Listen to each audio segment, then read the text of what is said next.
quote. Well, for more, we're joined by Dave Archambault, chair of the Standing Rock Sioux Tribe. Welcome back to Democracy Now! Thank you, Amy. Except now I'm in your state. Yeah.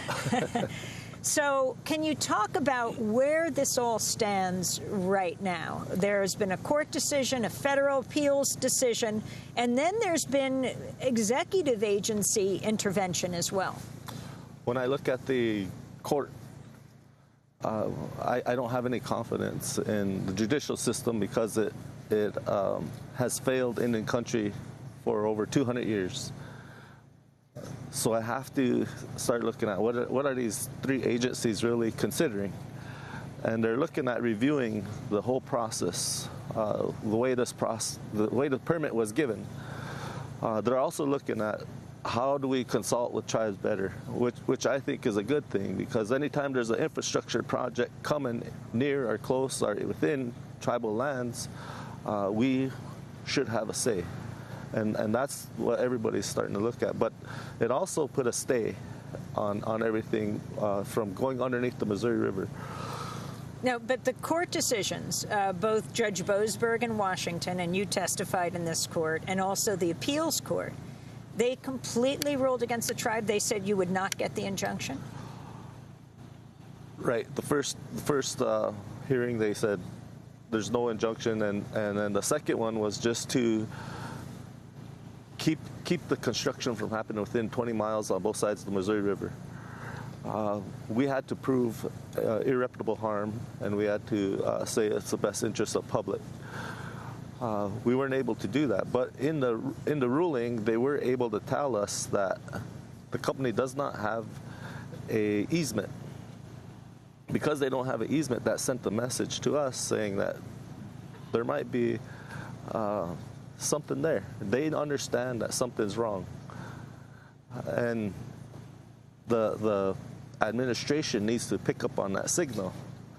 And we're hoping that the Department of Corps, or the Corps of Engineers, Department of Army, hear that, and when they see that, they don't grant the easement.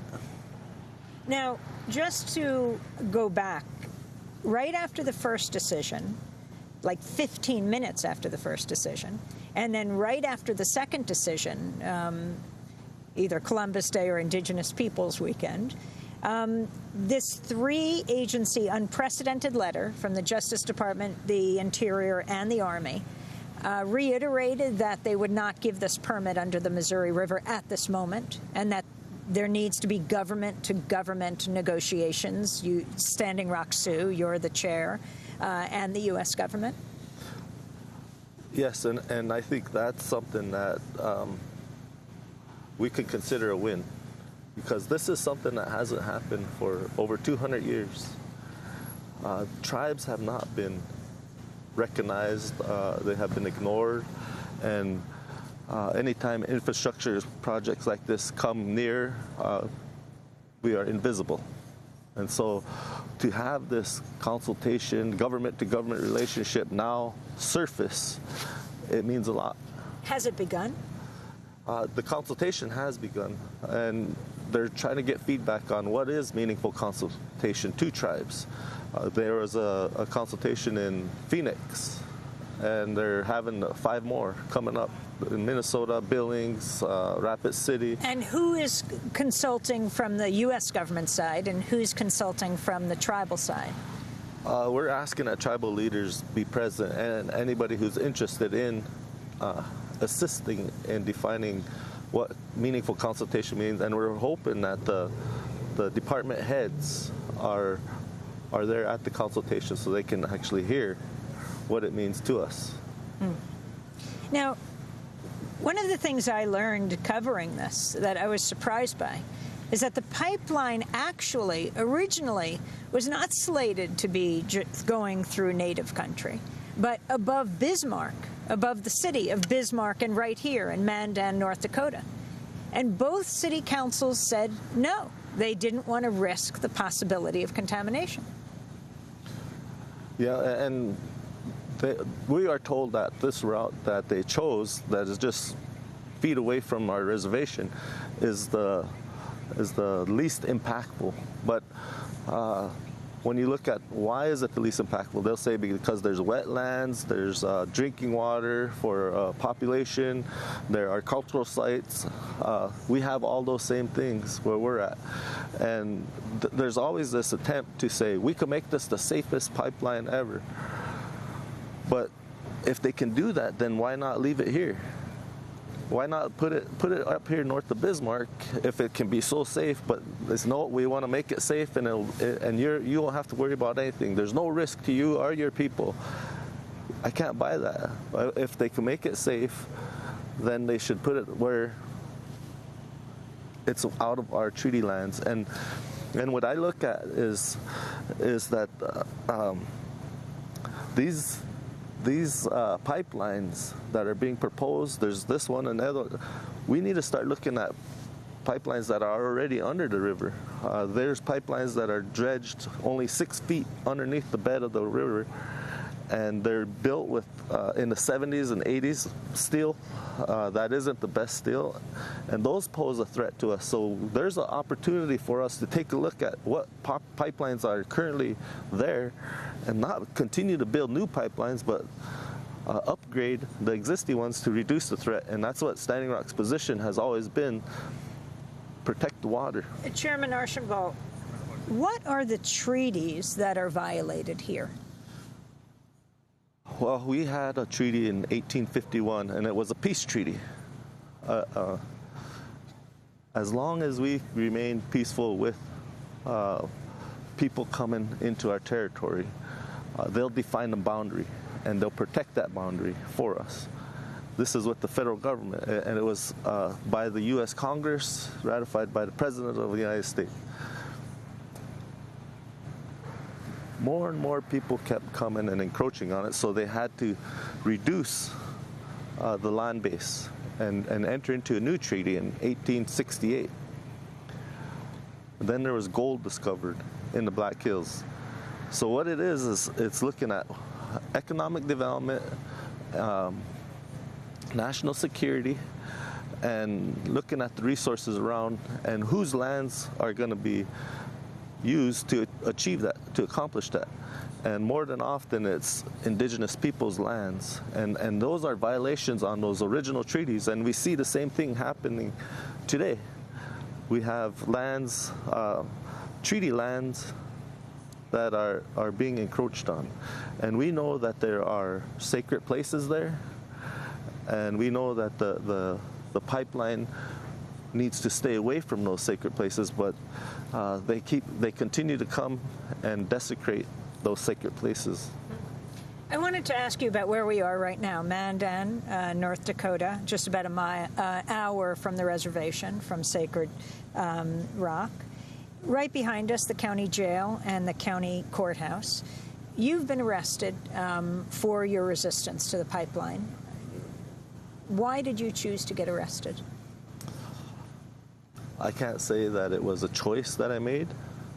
I would say that it was a moment, and there was a lot of emotion going on in that day, and I reacted to some things that were going on, and one thing led to another, and then I was arrested.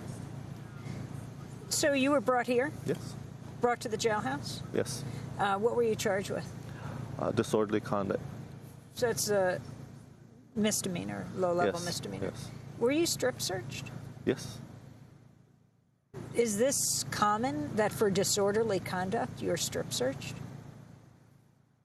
I wouldn't know, because that was the first time I ever got arrested. But you know, when I thought it was humorous, because I had to take all my clothes off, and then they wanted to check my braid and I don't have a very thick braid for any weapons to hide, but so I thought it was pretty crazy and unnecessary to do a strip search and to check my hair, but I accept it. That's how it was. And just as we're here today, more police have come to the courthouse, and they're carrying their riot gear. We certainly saw a lot of that on Saturday.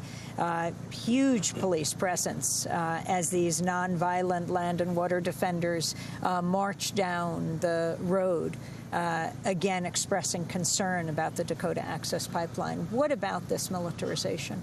You know, it's something that I don't really understand, because if you look at resistance in other states, this pipeline goes through 5 different states, and you don't see neighboring highway patrol coming in to assist those states. You see, and we've always tried to maintain that this is a peaceful and prayerful demonstration, but what you see is instances where the risk is getting heightened, and it's being created like that because of the additional law enforcement, the additional riot gear, and neighboring states coming in, neighboring counties, a call for sheriffs across the nation to assist the Morton County Sheriff. All of that is unnecessary if you look at the actions that have been taking place in North Dakota and compare them to other actions in other states. Interestingly, the Dane County, Wisconsin sheriff said he's withdrawing his deputies. We bumped into them on Saturday, actually. They're going home because I think one of the legal advisors was arrested, who was here from Wisconsin, and said this is controversial, we shouldn't be a part of this. Yeah, you know, it's just this disturbing because law enforcement, this isn't a fight between the protectors and the law enforcement. This is a simple issue, that is protect the water. And it's always been about protect the water. And it seems like it's a distraction to say the protectors are being unlawful and they're trying to incite riots. There's no riots happening here. So we take our attention away from protecting water, look at the number of law enforcement who's coming, look at what they're using, and then start making an issue about riot. It's not a riot. Finally, I wanted to ask you about President Obama coming to Cannonball, coming to the Standing Rock Sioux tribe. I believe it's the first sitting president to go to a Native American reservation. Was that right? There were 3 presidents. Roosevelt, I think, was one. Bill Clinton went to the Ogallala Reservation, and then President Obama had come to Standing Rock. And he came to Standing Rock, to your tribe, 2014. What did he promise you then, and what is he telling you now? You know, when the president came, I wanted to show him what reality was. And I asked our children to share stories with him, and they did.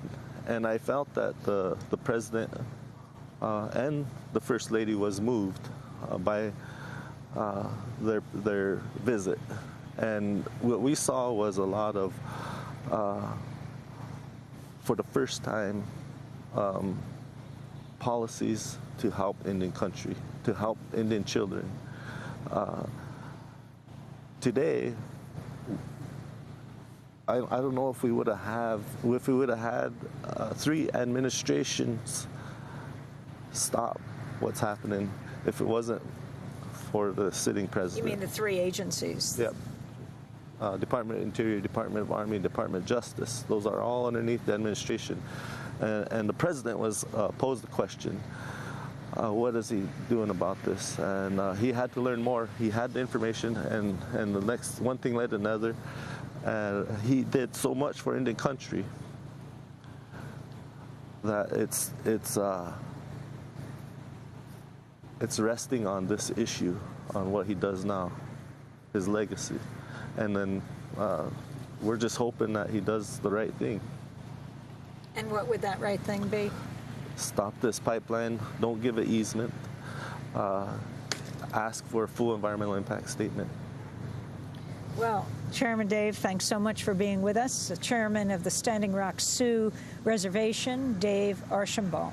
When we come back, we're going to speak to two members of Honor the Earth. We're broadcasting from North Dakota. This is Democracy Now! Stay with us.